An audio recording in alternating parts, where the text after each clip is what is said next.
Bonjour et bienvenue sur Hard Reset Info. Dans cette vidéo, je vais vous montrer tout ce qu'il faut savoir sur l'effaceur d'objets, Object Eraser, du Samsung Galaxy A56. Commençons. Avec la nouvelle série Samsung, c'est pareil pour les Samsung 26, 36 et 56. Il y a eu un certain nombre de nouvelles fonctionnalités alimentées par l'IA, et de loin, la plus intéressante et la plus cool est l'effaceur d'objets. Alors, regardons cela de plus près. Oh, désolé pour ça. Pour vraiment tester l'effaceur d'objets, nous allons devoir aller dans quelques photos, mais comme vous pouvez le voir, ces photos ne sont pas terribles. Elles sont plutôt basiques. Alors, prenons-en de nouvelles. Nous allons ouvrir notre appareil photo. Au fait, ne vous inquiétez pas pour le chiffre en haut à gauche. C'est juste le taux de rafraîchissement de mon téléphone. Je vais prendre une photo de ce petit logo que j'ai ici, juste devant moi, et ça oui, c'est plutôt bien, vraiment. Et je me dis que je pourrais aussi faire une photo de mon logo juste ici, à cet endroit précis. Donc, je vais faire ça maintenant. Et comme vous pouvez le voir, il y a comme un grand halo dessus. C'est un petit effet de lueur. Donc, je me demande vraiment comment... Prenons quelques photos et peut-être que je préférerais celle prise de plus près. Franchement, je suis vraiment très intrigué de voir comment ça va vraiment se passer dans ce test, qui est plutôt difficile parce que l'effet de lueur va. Je me demande sincèrement ce que l'IA va en faire. Ouais, disons juste ça. Bref, allons voir nos photos. Donc, retournons dans notre galerie. Laissez-moi corriger quelques trucs. Et maintenant, nous avons quelques photos avec lesquelles travailler. Pour pouvoir activer réellement la gomme d'objets, il faut cliquer sur ces étoiles d'IA. Si vous avez déjà utilisé Google Gemini, vous savez probablement que cela signifie « Et je suis une fonctionnalité alimentée par l'IA. Cliquez sur moi ». Même si parfois vous n'avez pas vraiment ces options. Comme vous pouvez le voir, actuellement nous avons l'option de remasterisation, qui est aussi une fonctionnalité sympa alimentée par l'IA. Mais parfois, on a par exemple l'option pour supprimer les ombres. Donc, pour être sûr d'activer la gomme d'objets, on va cliquer sur l'icône du crayon. Ensuite, on veut sélectionner ces 4 points juste ici. Et maintenant, on peut accéder à la gomme d'objets. Maintenant, l'IA va tout simplement analyser la photo. Comme vous pouvez le voir, ici, nous avons l'option pour effacer les ombres, effacer les reflets, mais nous n'allons pas nous en préoccuper car maintenant, nous voulons entourer notre logo ici et appuyer sur « Effacer ». Et voyons ce qui va se passer. Comme vous pouvez le voir, le résultat que l'on obtient ici n'est pas vraiment très bon, il faut le reconnaître. Il essaie, pour être honnête, il fait de son mieux. Il essaie vraiment autant qu'il le peut. D'accord, il essaie. C'est ce qui compte. Mais oui, comme vous pouvez le voir ici, ce n'est pas très bon. On pourrait simplement essayer de l'entourer à nouveau et tenter de supprimer l'ombre elle-même. Alors, appuyons sur « Effacer ». Mais comme vous pouvez le voir, cela va créer cet effet étrange et cela pourrait être dû à un éclairage bizarre. Maintenant, comme vous pouvez le voir, il ne détecte que la partie noire. Il ne détecte pas vraiment la partie blanche. Et maintenant, en fait, je ne sais même pas ce qu'il a détecté. Laissez-moi essayer de faire une forme d'hexagone. D'accord, essayons une dernière fois. Ouais.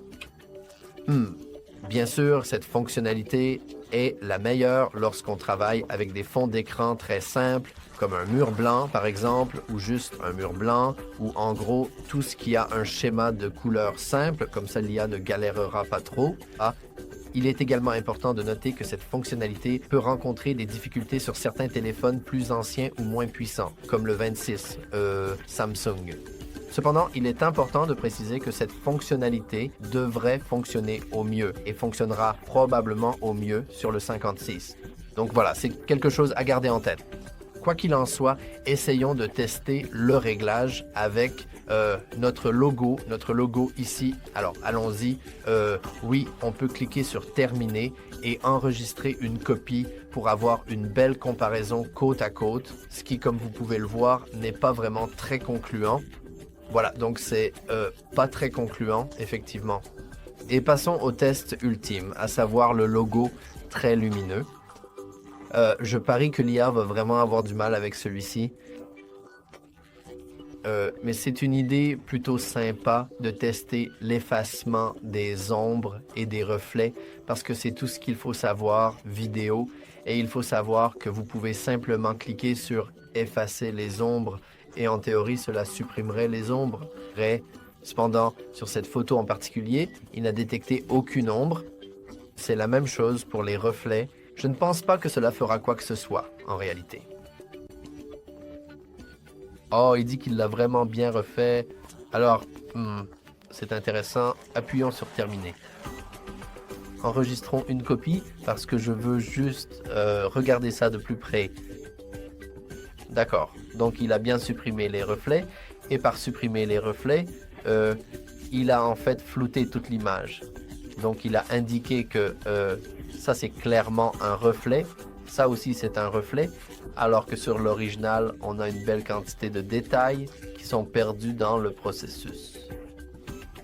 Maintenant, encore une fois, cette fonctionnalité fonctionnera probablement mieux sur certains téléphones avec un processeur plus puissant ou quelque chose comme ça. Un processeur plus puissant, de meilleure performance graphique, plus de RAM et en gros, tout le reste qui est meilleur, tu vois.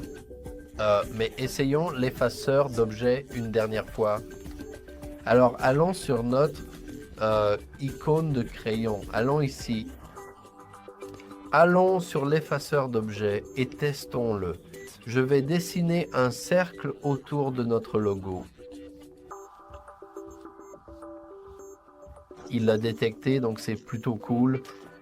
Et maintenant, appuyons sur effacer et voyons ce qui va se passer.